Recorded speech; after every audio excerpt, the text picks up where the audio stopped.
Aeschylus. I think that's how we pronounce his name. Have fun with it. I don't really care.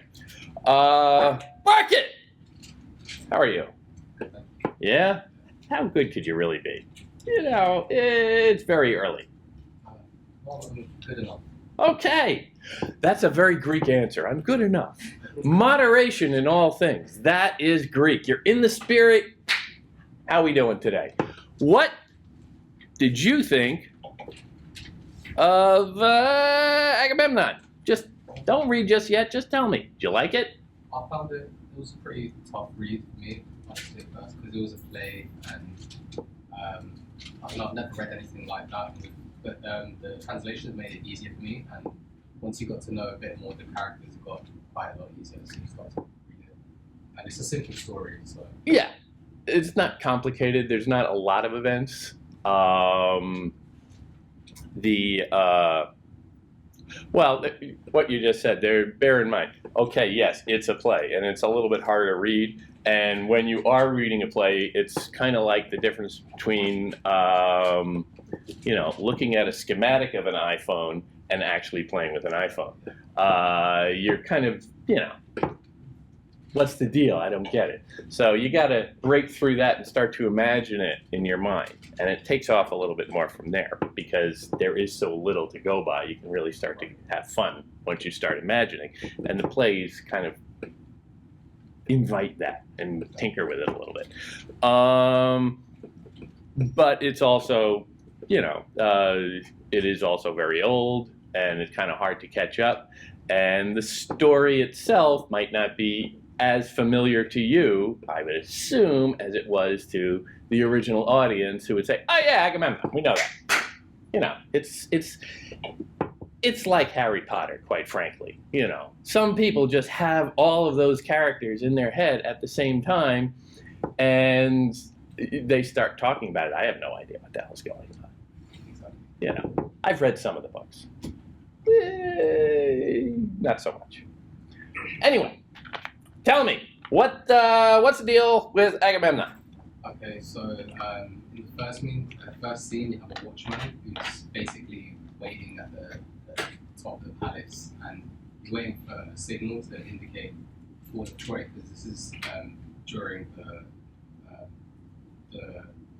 war against Troy, and basically the watchman, he sees a beacon and a shun, and then he gets really happy and excited, and he tells Queen Clytemnestra.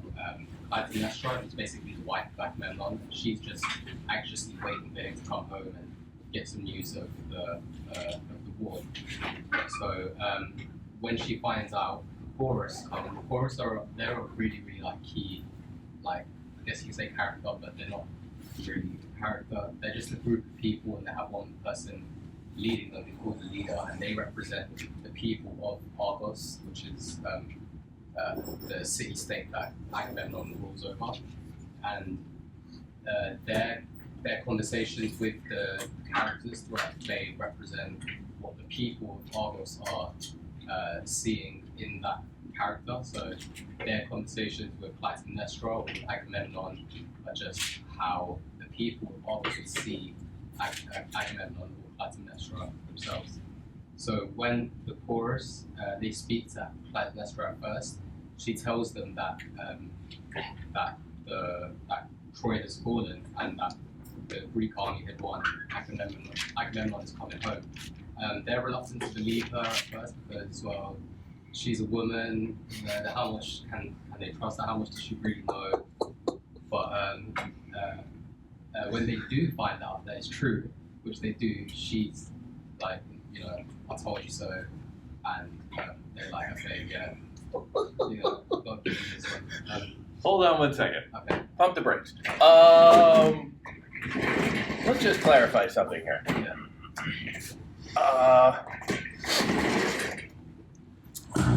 At the beginning, Yeah. you have a watchman just standing, watching. It is essentially dawn. He's up there, he's complaining. It's what you do when you work overnights. And he is looking for what? light. A what? Like the signal. Uh-huh. You're looking for a signal. Yeah. What kind of signal? A light at the top of the tower, I guess. From a light from Troy, I guess. Yeah. Well, you can't see Troy from where he is in mainland Greece, Right. fairly well in. But what he is looking for, and they're kind of far inland, what he is looking for are signal fires. This is kind of important. Where, it's not like they can have social media or anything. They got to figure out a way to do this, and they did it in a quite ingenious fashion. Signal fires. So we're in the end of the Trojan War, a couple of weeks after the events of the Iliad. Well, weeks, months, who knows? Not too much more than that. In Troy, they sack the city. They destroy everything, kill, rape, pillage, all that good stuff. One of the things they do is burn it to the ground. And you can see those flames from quite a ways away. So what you have is fire. And they have set up positions between Troy and Mycenae, where Clytemnestra is still. That's where Agamemnon is from. And at one spot, they can see the fires of Troy.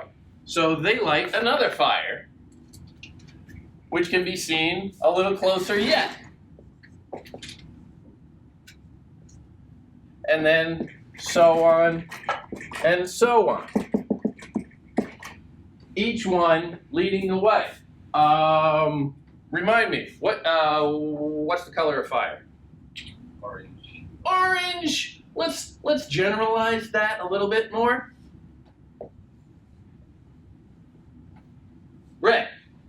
So what you have is, and this is all pretty much in your mind's eye, because a bare stage can't really do this too well. What you have is a long line of red that is a signal. What is a signal? In a very broad sense.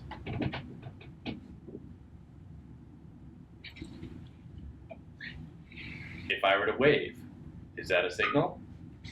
Yes. How? It's me communicating. It's me doing something that then you have to interpret back, right? You would assume me doing this, that's me saying, hi, hello. You don't really know. Maybe I'm blowing away a fly or something, but it kind of looks like, and you're going to interpret that one way, right? You're going to see the signal and you're going to determine its meaning. But you don't know necessarily what the meaning is. You could be wrong. But still, it's that active interpretation. That's what is happening at the very beginning. Beginnings and endings. Always focus on beginnings and endings.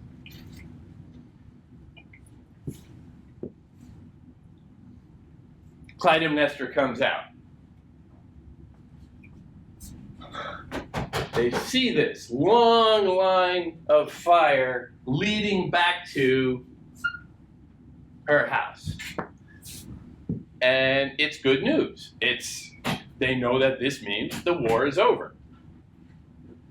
That is how they are interpreting this. But I would argue that it can be interpreted other ways, because this long line of red can be interpreted other ways, on a less literal level, perhaps. What else is red? Blood. Blood! Very good. Blood!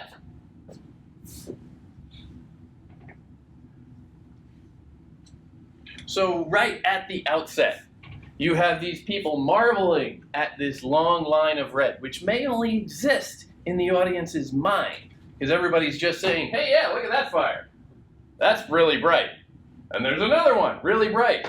And you know, it's kind of all blurring together when you look at them a certain way, and it's like a long river of fire, which has its own infernal reference, or a long river of blood, leading back to the house.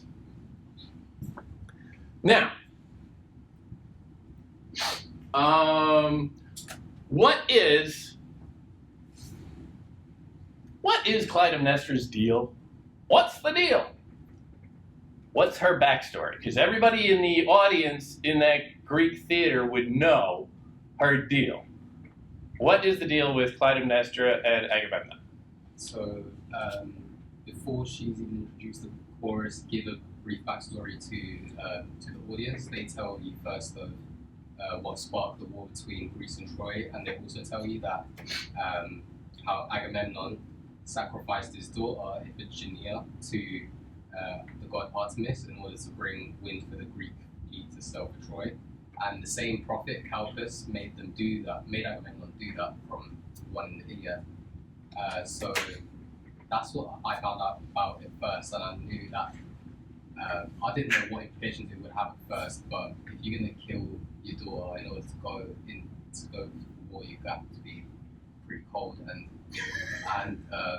Clytemnestra, she took it pretty well.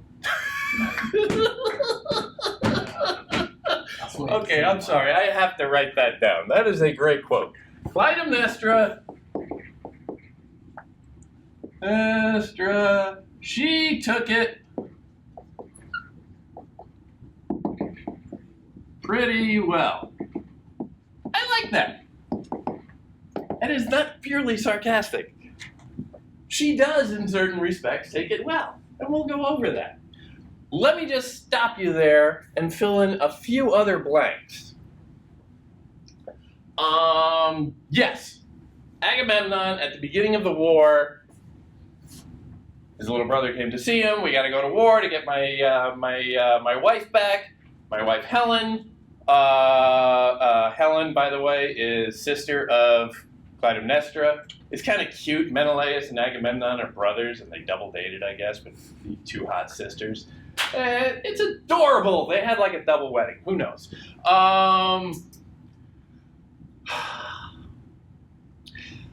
Agamemnon's story has many resonances, and child killing is one of them.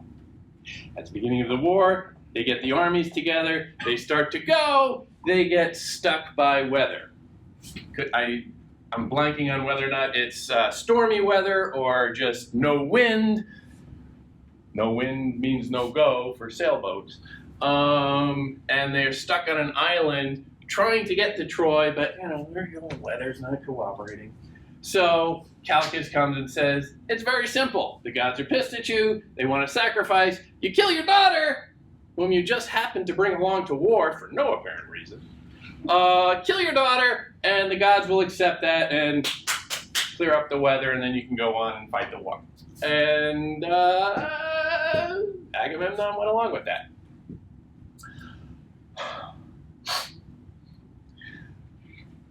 He went along with it because it was in his history. Agamemnon is famously a son of a man named Atreus. Atreus comes from a long line of kings.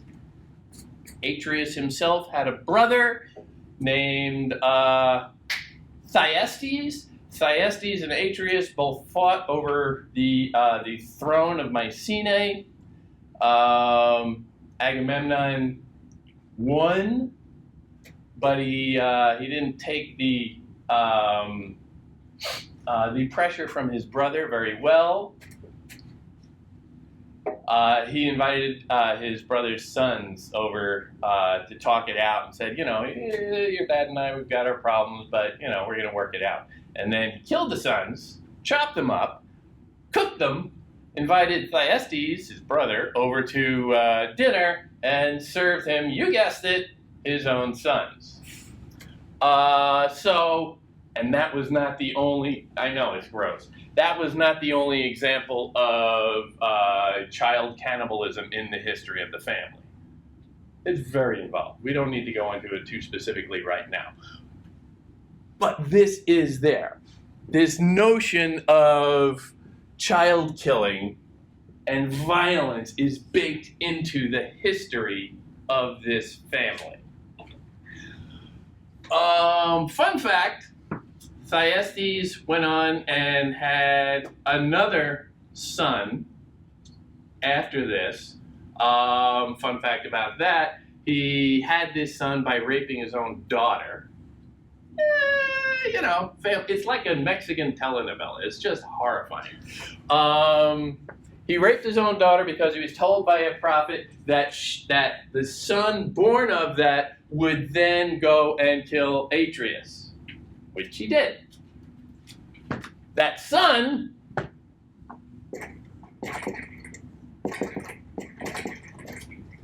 is named Aeschylus. Ding, ding, ding. Hey, he comes in late in the play. Aeschylus then ends up going while Agamemnon and all the other men are at war, and he is not for some reason. He comes to visit. Hey, Clytemnestra, you getting lonely? Yeah. My cousin Agamemnon left you. Come here, try on my shoulder. They start an affair. Things go the way they always do. And Clytemnestra and Agamemnon start to plot. Clytemnestra by now has heard about her daughter being sacrificed. Perhaps doesn't take that quite as well. Pretty well. She holds it together in the house. The old men of the city, the chorus, who are too old to go to war, so they're broken down guys. They don't seem to have any idea, although different productions will play with that a little bit, of what's really going on. You could say, by sheer coincidence, that by just looking at what's going on in the house, the royal house, and seeing things being more or less on the up and up. Maybe they're spending a little too much time together. Well, monogamy is overrated. Maybe Clytemnestra and Aeschylus have a little something going, but the royal house itself seems to be functioning. So you could say that the old men, the citizens of Athens, are interpreting reality a certain way. Or misinterpreting reality a certain way. It's all about how you read. Anyway, what's next? So Agamemnon comes back, he rides a chariot back towards his palace, and he's really extravagant in the way he does it. And so he's riding with Cassandra, who's a Trojan princess, and he'd essentially taken her as a concubine. And so when he gets back, he speaks to the chorus at first, I believe, and he basically says to them how he'd been running his people wrong for however long he's been running them, and how he wants to change. And I think he said he wants to introduce democracy and try to be more fair towards his people after the war, and they take that really well. The chorus, like they actually admire Agamemnon and they see him as a good leader. But at the same time, they like they admire the way that Clytemnestra handled the city in his absence, and they always like make references of how she's prudent like a man and how she's a good leader like a man, and sometimes when she talks back, how she has a mouth like a man. All these references to a man, the way she's referenced. So yeah, he comes back and yeah, Clytemnestra, she's really like obsessive over him. I'd say she expresses her admiration like so much over him, and what she does, she rolls out a purple, it says tapestry in my translation, but it's basically like a carpet, and it's made out of really fine purple red dye, and it symbolizes something that only the gods can walk over, or if they had lost, what the Trojans would have been walking over as a sign of disrespect. And Agamemnon and Clytemnestra wants Agamemnon to walk over this because she's saying he deserves it, and it's just to have fun and just take some sort of indulgence over the victory that they had just won. And he's saying no because it would be an act of hubris. But eventually he gives in and he does walk over and goes into the palace.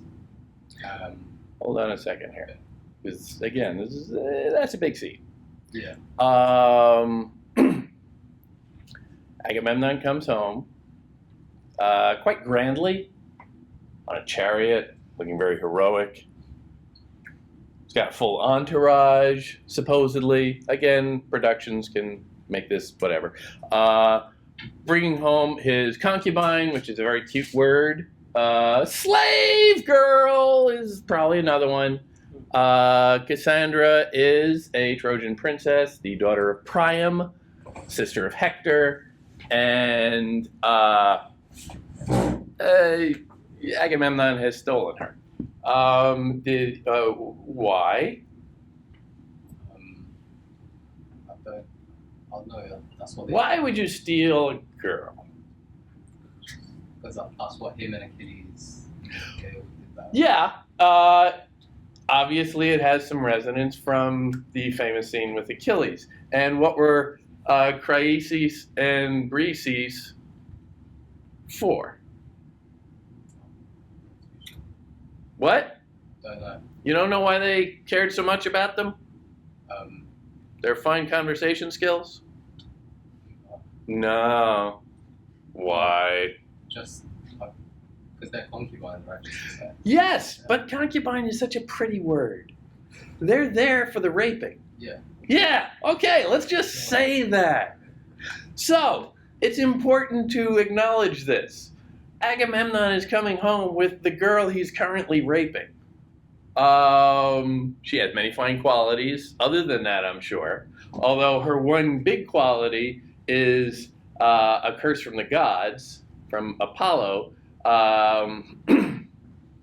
She will be able to, she is given the gift of prophecy. She can see things and interpret them accurately, but Apollo tried to have sex with her. I guess he tried to make an advance on her. She refused, so he basically let her have the gift of prophecy, but cursed her at the same time in having no one believe any of her prophecies. yeah. Far be it from me to go too contemporary on this, but Apollo is a kind of Harvey Weinstein figure. Apollo tried to rape her. She fought back, and he said, well, all right, fine, but nobody's going to believe you anyway.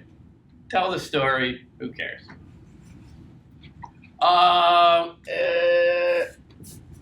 Contemporary relevance. So, but think of this from Clytemnestra's point of view. Her husband, gone for 10 years, killed their daughter, been raping many other girls over there the whole time. It's coming back.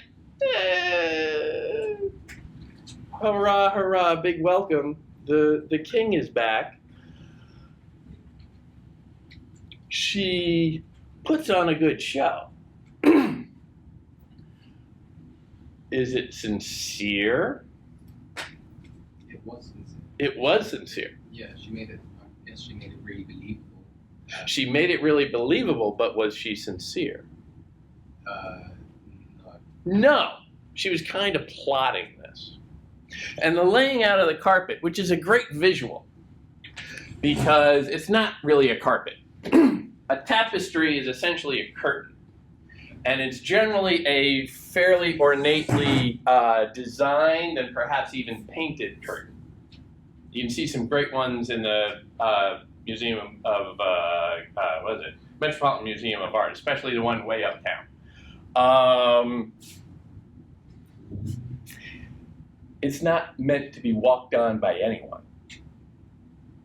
It's essentially like, I mean, they're great works of art. It's essentially like spreading out Picassos on the floor and just, yeah, all right, I'm going to try across them. They're priceless. But, you know, my feet are priceless as well. I'm me. So, you know, I can't touch the ground like the common folk.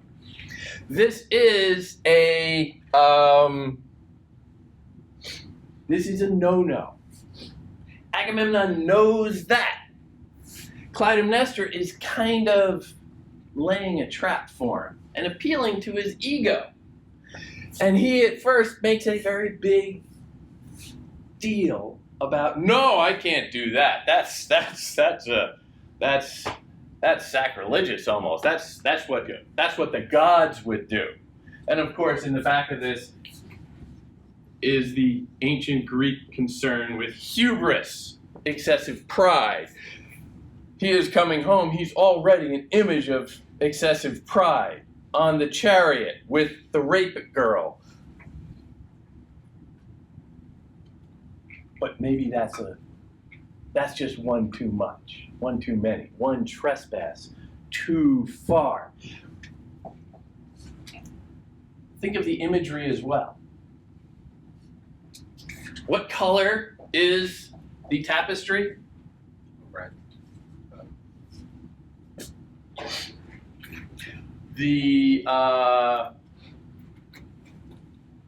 I am imagining, and again, productions can do all sorts of things, that it is relatively long and rectangular in shape.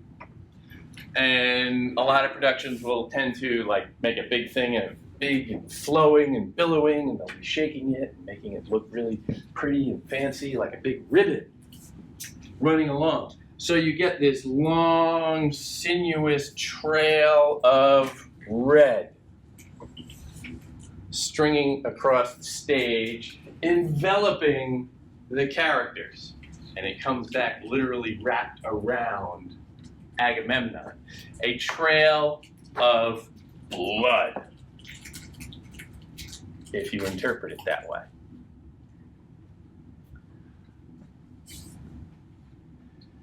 That trail of blood, and there are consistent references throughout this to time, to the past, to breaking out of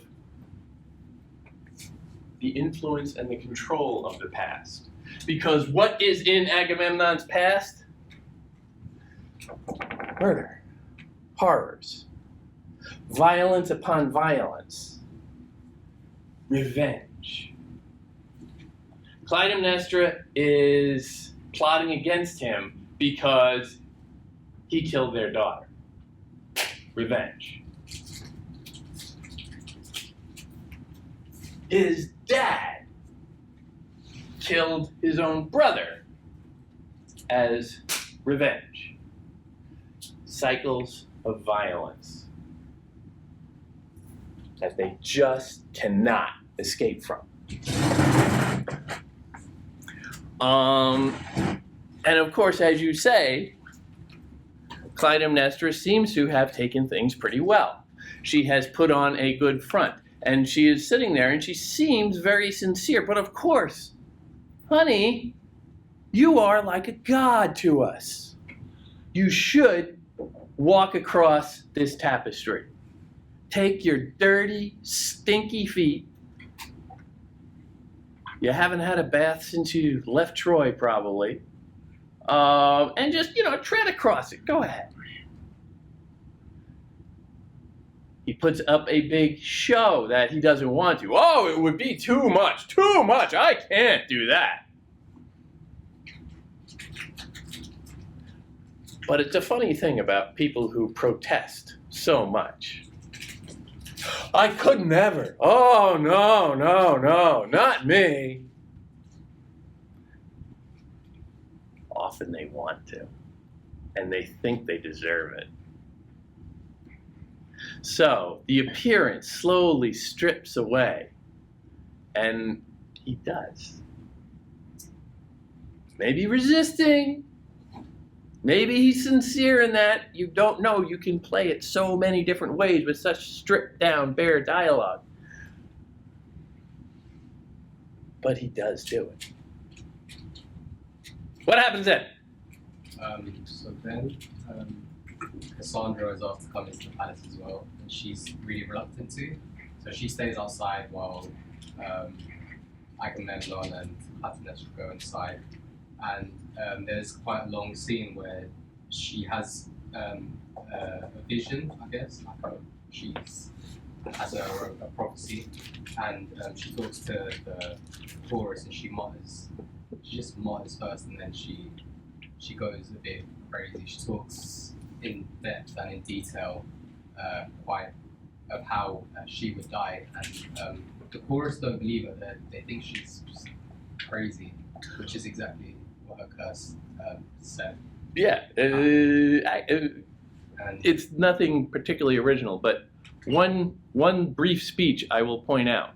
It's on my page 665. It's line 1100. Cassandra shows up.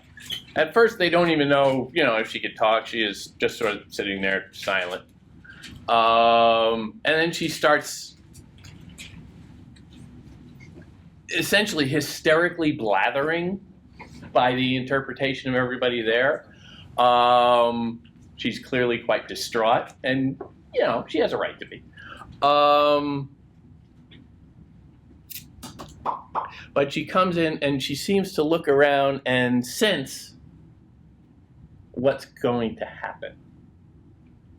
And what she is saying, and she tends to speak in fairly complex metaphors, which are signs that need to be interpreted, and nobody there can really interpret them. And they're even difficult for the audience sometimes to follow along. For the reader, it's like, what the hell is she saying? But she sees something, and she is interpreting that something in that house. And she says, line 1100, "Oh no, what horror, what new plot, new agony this. It's growing, massing deep in this house. A plot, a monstrous thing to crush the loved ones.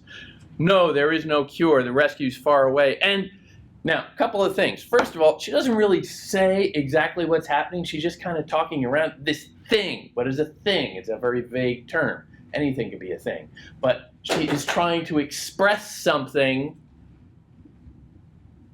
but it's not really communicated very effectively. It needs to be interpreted.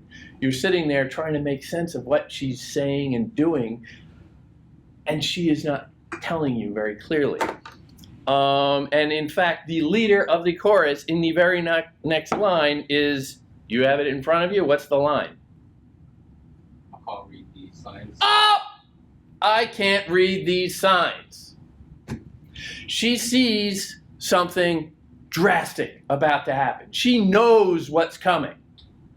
She cannot express it very well, but she is sounding an alarm. But nobody else can see it.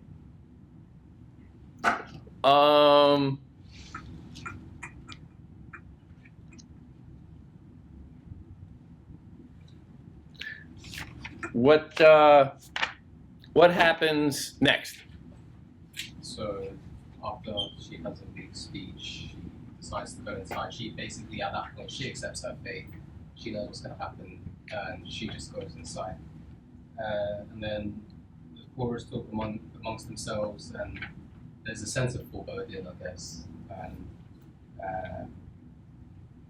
And then the chorus, they hear like a scream coming from inside the palace, and they argue what to do. They argue amongst themselves. They say, should we get the heralds, which are the soldiers, to come in and say words in the palace, or should we go in ourselves? And then the door to the palace opens, and you see Clytemnestra with a sword in her hand, and Cassandra and Agamemnon's dead bodies. Don't glide past what you just said about the stagecraft here. All the chorus, the citizens of Athens, the stand-in for the audience, essentially. They're standing outside the palace. The doors of the palace are very prominent.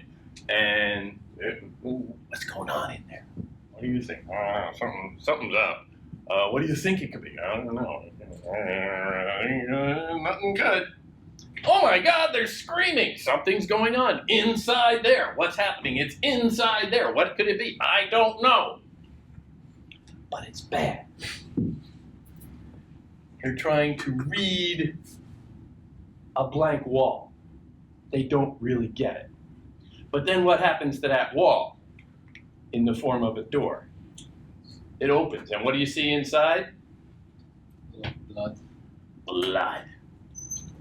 Once you look inside, once you break through the surface exterior, look within, you see the violence. The act of interpretation in this case is about finding the darkness that leads to the horror.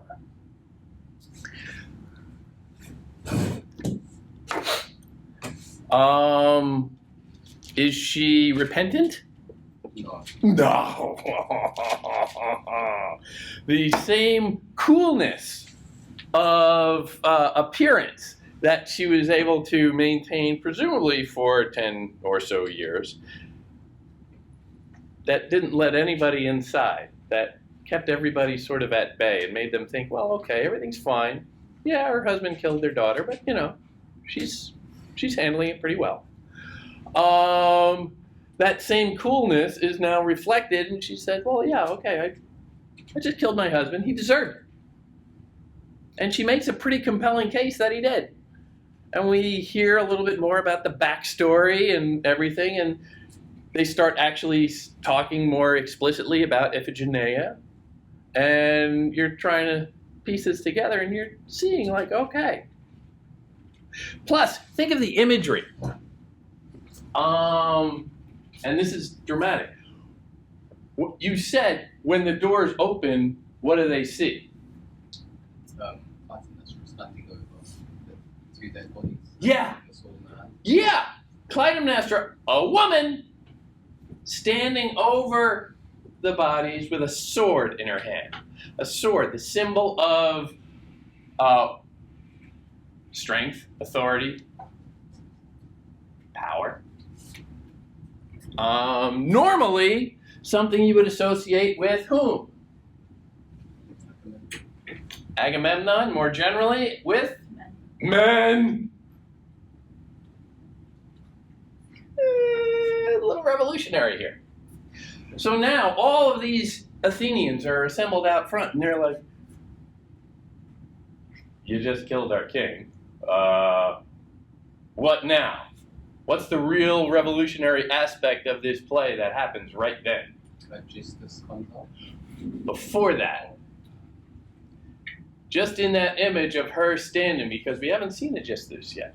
Take it one step at a time. You don't know that Aeschylus is about to walk out. You got to imagine that, you know, you're just sitting there in the audience, or even just turning the page and you're getting through it line by line. You see an image of a woman holding a sword over the body of your dead king. What does that removing gender, what does that indicate about the person holding the sword?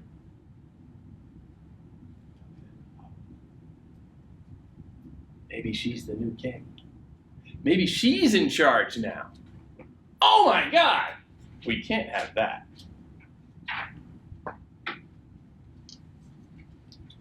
But then, of course, who comes out? Aeschylus. Yeah. And you get the whole thing. And he is, I think it's fair to say, a little bit more hot-tempered than she is. He is, I think it's fair to say, almost hysterical in his vengeance and his bloodlust. She is very cool. She is very rational, I would say. She has added it up. Well, you know, he killed my daughter, so I killed him. That seems fair. She has some heated moments there. You can sense a little tension. And again, acting and production styles can vary quite dramatically on this point. But Aeschylus is clearly the more emotional about it. He's more easily provoked. At the end, the chorus is sort of pushing back at him and saying, you know, why do you, you know, we're not going to go along with everything you say. And he's the one who's coming, yes, you will. I'll make you pay. You know, what are you trying to prove, Pat? But he is the boy toy who is coming in at this moment. And he is just sort of standing to the side of the woman holding the sword. No imagery there. Holding the sword. He needs to try and assert his masculinity because she just did the most masculine thing you could do. She stuck her sword in somebody very powerful. I'm not going down that road, but I'll let you interpret that as you will. She makes the case that what she did was just, was ethical, was proper even. And she is setting herself up then as the new leader. Aeschylus is going a little bit more hysterical with it, you know, like a woman. But she is clearly positioning herself to be the new queen. Now, it's significant. Play ends, okay, they're going to go off, and there's this threat that they're going to become sort of tyrannical in their power. It is significant that this is essentially chapter 1 of a trilogy. Trilogies existed long before Hollywood. In the second play, the son of Agamemnon and Clytemnestra, and also their daughter. Their daughter goads the son into coming back and killing the two of them, Clytemnestra and Aeschylus. And then in the third play, surprise, surprise, the violence doesn't just stop because this cycle of killing and violence just keeps going on. In the third play, it takes the goddess Athena, the goddess of reason, to come down and essentially put an end to the violence in a mechanism that is known as, sorry about the thing, the Deus ex machina, which means God out of the machine. So she would be literally sort of lowered onto the stage by a crane. I'd imagine the actors had to get paid time and a half for that because that sounds precarious with ancient engineering. She would be lowered onto the stage, and the god would then set things right. Essentially say, okay, this is how it's going to be. Stop acting like children. Do it my way now. And then the gods would set it right. Very significantly, she points out that what future crises like this need is a council of Athenian citizens to come and hear the problem, and then they, since they are the wise men, they can figure out a just way of solving the problem. And there we have the first instance in history of a jury taking ancient hatreds and shifting them into a public, civic, governmental context that will bleed out some of the hatred. Because what has been fueling this violence? Hatred. Ancient rivalries.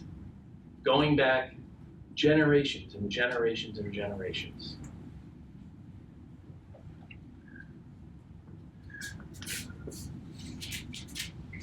Athena's speech in that last play. For with the flow of time, this town will grow ever greater in glory, and all glorious seat within it will be yours by Erechtheus' house, where citizens male and female bring to you glories you'd be given nowhere else. So do not shed your venom, civic violence upon these places that are dear to me. Don't madden them with wineless drunkenness. Don't lend my citizens the heart that crows and pecks and leaps with and slashes even kin, the Ares who makes dunghills of his clan. There can be war, but it must not be within. Lovers of glory, fight for it abroad. It isn't civil war, cockerels, I intend.